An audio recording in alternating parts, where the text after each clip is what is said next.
Hello and welcome to Elizabeth Hogarth Designs. Today I'm taking a comprehensive look at a set of Craft Consortium stamps that have been designed in collaboration with an Australian artist called Lavera.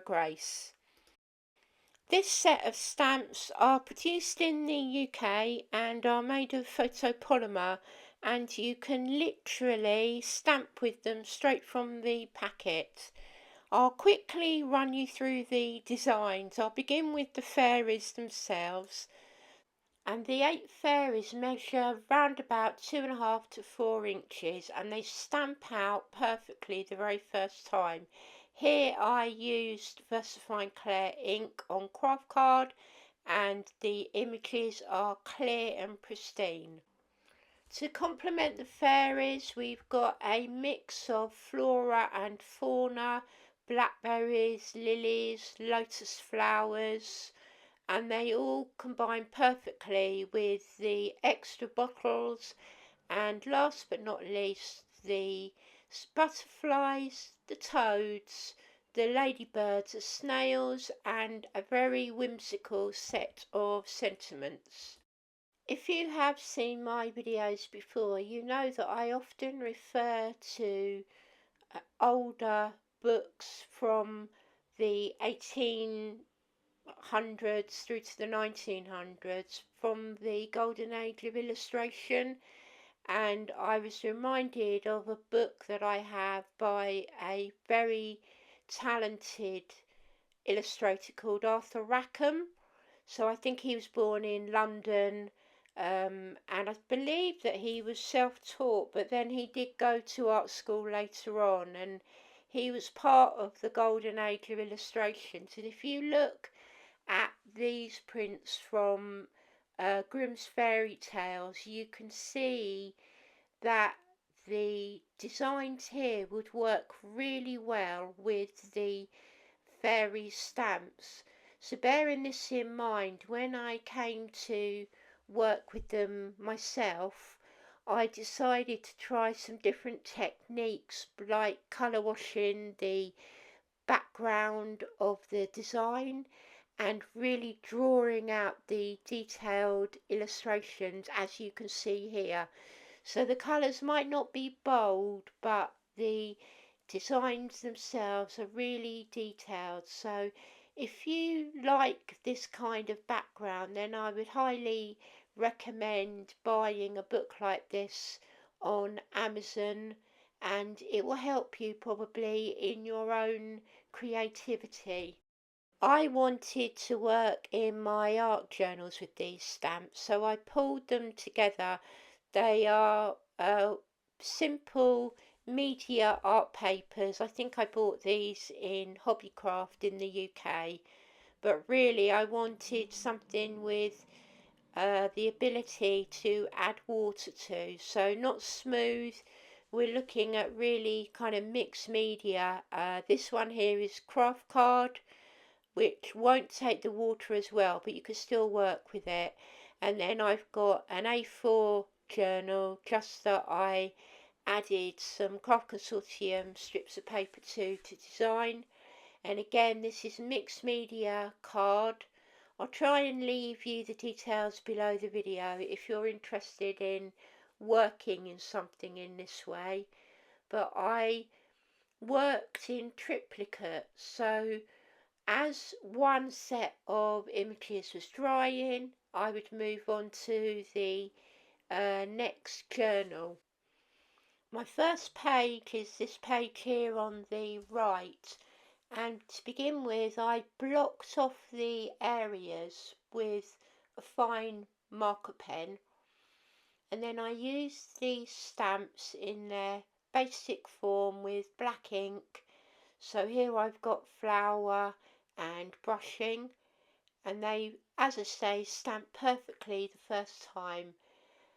Then I used a very pale grey wash to cover the whole area. Here's also the lotus flower and the snail, but again the same technique was used on all of them, and really all I'm doing is playing. I wanted to see what it would look like on each one of the designs if I laid down this colour wash, left it to dry, and then came back in with the lightest touch of colour.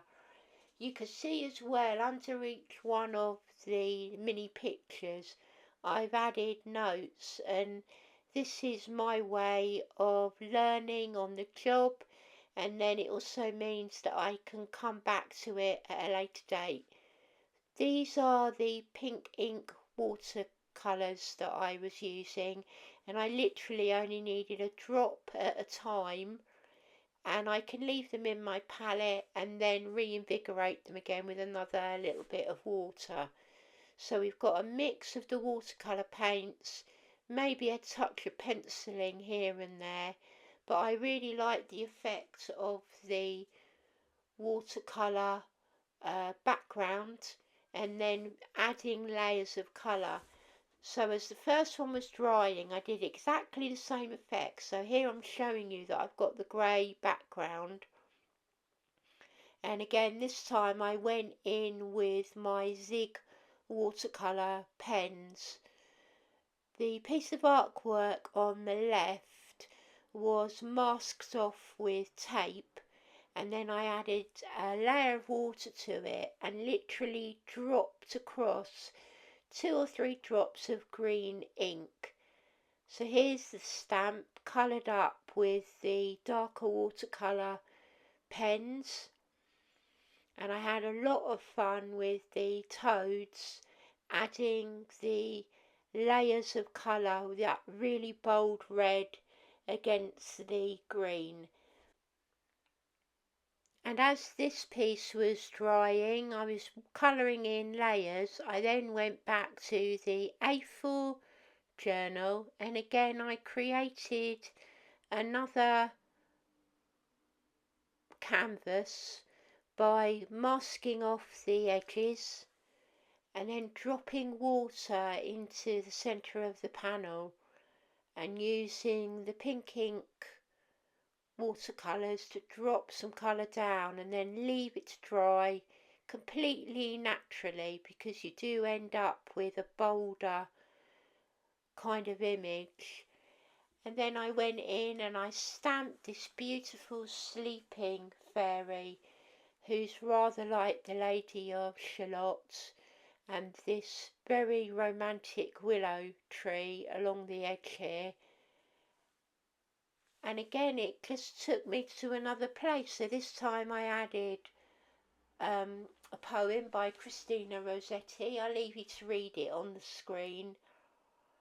And then I brought in really soft greens to colour the dress, and it was a really nice way of being creative and working with the stamps. So stamps don't always have to mean a card or journaling. It can be something really personal for you, and that's why I like this set of stamps, because they are really creative and they allow you to think outside of the box.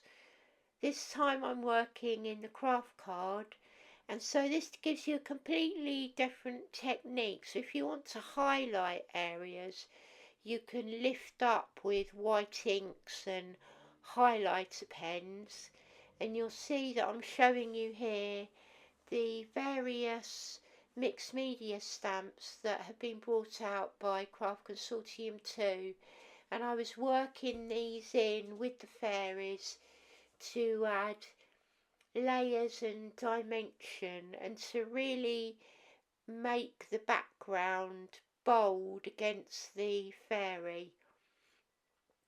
The coffee stain effect almost became like the outline of the moon, and I heat embossed this particular stamp before colouring it in. So it doesn't matter what kind of paper you use, you're going to get a different look. But I cannot recommend strongly enough to just get out all of your art supplies and just play. You don't have to share these books with anyone. It's really up to you what you want to do.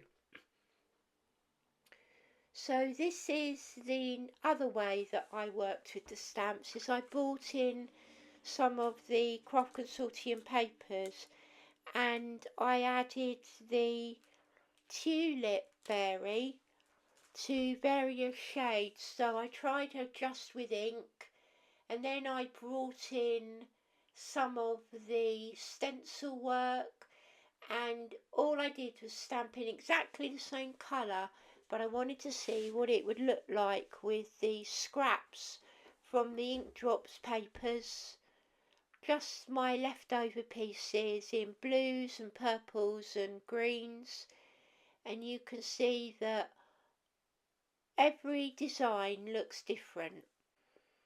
The next two pages feature the potions bottles, and I used 2 bottles on my stamping block and I lined them up with the bottom line. On the left hand side it was directly onto the Craft Consortium paper. So if you're careful you can line them up at the bottom and repeat stamp. Now this was created by dropping 2 or 3 colours onto a water wash background and again leaving them to dry, but the one on the left is easier and quicker to achieve because you don't need any drying time, and to be perfectly honest the papers lend themselves to direct stamping anyway because it does all the mucky work for you. So it's up to you. You can either get mucky with your inks or you can make the most of these papers. So just a little tip, if you tear the paper towards you as I'm doing here, you'll see that you get a really crisp white line. Now you can leave it as it is, or as I did here, you can ink it with a brown edging. So if you flip the paper back and forth, the opposite side will show the colour, but the fore side will show the white. So you can see that I've created dimension here and made a background for the lilies.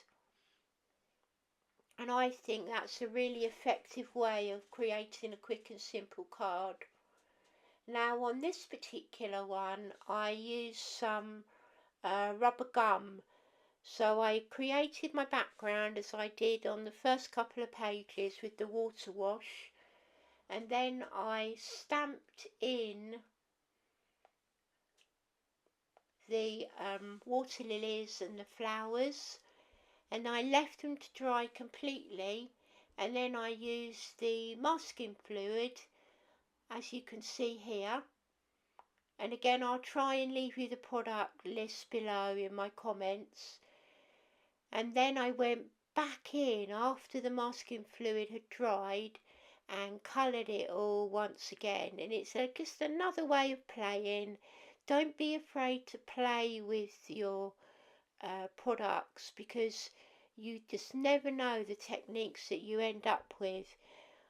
I brought out the Arthur Rackham book again because I was drawn to inking with the brown to give that sepia effect and using that really muted colour tone to give it more of a vintage feel. But you can see from every single one of these designs you can play with the papers and the colours and the inks in whatever way that you choose. Here's another way of using it where you take I think I used the blackberry stamps this time, and I created a border by stamping off the paper. So on these particular pieces I used my stamping platform. So I cut down the paper and then I popped it into my stamping platform, and then I just repeated the outline stamping. So you've got almost like a top and a bottom of the swirl here, and you can mix and match the way that you want the papers to settle. So it looks really nice with one colour tone, or you can again do it with your marker pens, or you can just go heavy and black with it and then colour it in. The whole reason that I'm showing you these journals is because I really was drawn to playing with these fairies, and I wanted to express to you that it's really about the love of creating and crafting and using those long forgotten products that you've got in your cupboard. Now this time I wanted to go a bit stronger, and you'll see here that I really was testing out the inks, and I also wanted to see what it would look like if I bleached away some of the paper. So I literally used a dot of very basic bleach, diluted to about 10 parts of water, and then once I'd created the design I dropped the bleached water either onto the background as I did on the right, but then on the left hand side I wanted to strip the colour away completely, and this is where it's really handy to use the mixed media paper. So this is the Crouching Fairy, and she was really lovely to colour.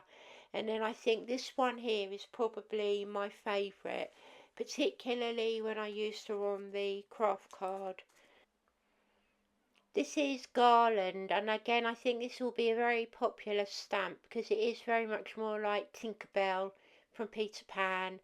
And again I created a mask, and then I stamped in the Garland's fairy, and again I did the same kind of look again where I created this halo with the lotus flower, and I brought in some more paper piecing and I adapted the design of the stamp so that I could add more petals, and I really like the effect that you get when you blend up the papers. So this would have been one that I'm going to definitely use when I come to making cards. So I'm really lucky that I get to receive these stamps as being part on the design team, and my initial couple of days of playing then allowed me to create several cards that were used for the launch shows. But I think for me, I would rather share with you these art journals so that you can see the many ways that you can use these products, and just to get across to you how fun all of these stamps are to work with and to create with and to play with. On this page I was trying to work out if I could stamp onto vellum and colour as well, so I stamped on the front and coloured on the back of the vellum. I also wanted to try out some of the smaller elements, so you've got the web and the ladybird on the tags, but on this vellum piece here I used the brushing fairy, and I also elongated the willow here. So I stamped the top, and then I left a gap, and then I stamped the bottom, and then I used a brown marker pen just to line up the wiggly elements of the trunk. So there you can see I coloured on the back, and I also added stencil to the background, and I embossed the extra gold tag just to add some more texture to the pages. Funnily enough, this page ended up being one of my favourites, and all it took was some brown VersaFine ink, the two stamps, and some pale pink and white colouring pencils. And I did something very similar here where I repeat stamped the lily pads, and I just turned them on the page so that I could see whether I could get a repeating pattern. But I really like the look of the brown ink on the craft card, but the magic fairy and the lotus turned into a really beautiful card, and I think that I would highly recommend that if you don't do anything else, get out your colouring pencils, stamp in brown ink, and lose yourself in the colouring process for half an hour or so. So now you've seen the art journals and the techniques, let me show you how they transferred into cards.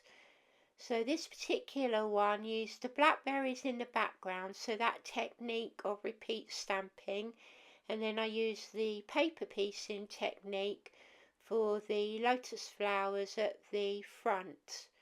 So you can see there it is in my journal, and then I took the parts that I liked and then I added them to the card.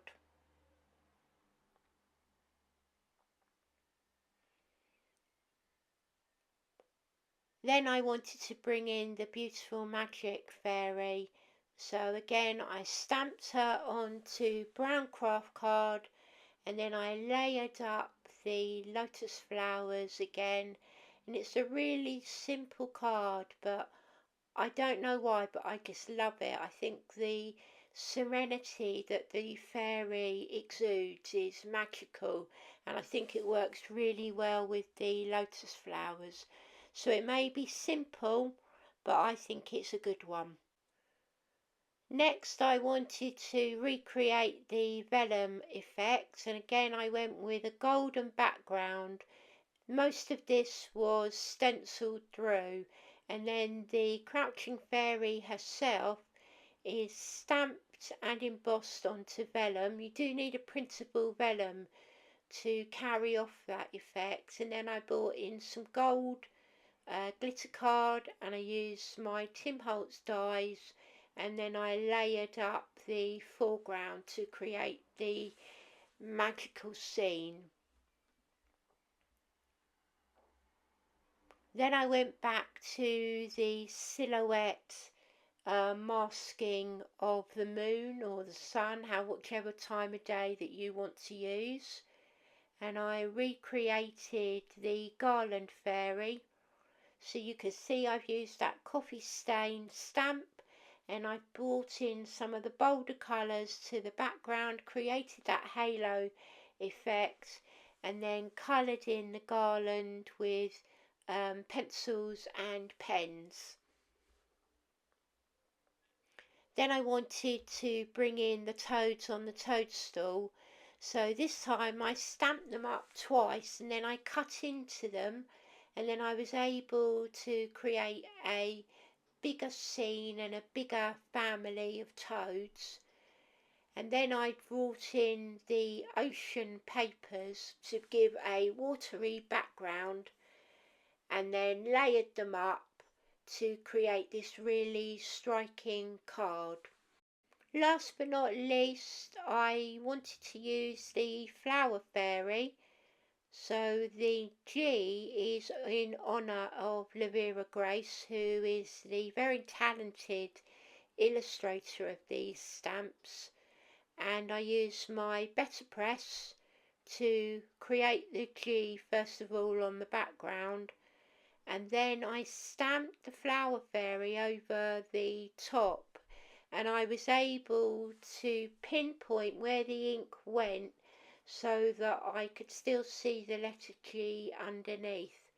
And I think it's a really nice way of incorporating not only the design of the fairies but using their letters from the Better Press. So there we have my art journals and the cards that I created using the fairies. I will leave you the details below of the products because they are now available on the Craft Consortium website. I would highly recommend getting yourself one or two of the stamps and pulling out your papers and your products and just having a play. I would love to see what you end up creating with this beautiful range, and if you have any questions, if you would like to know any more about the techniques, then I will be more than happy to help. Thank you for joining me today on Elizabeth Hogarth Designs, and I look forward to welcoming you back to my channel very soon. Take care, bye bye for now.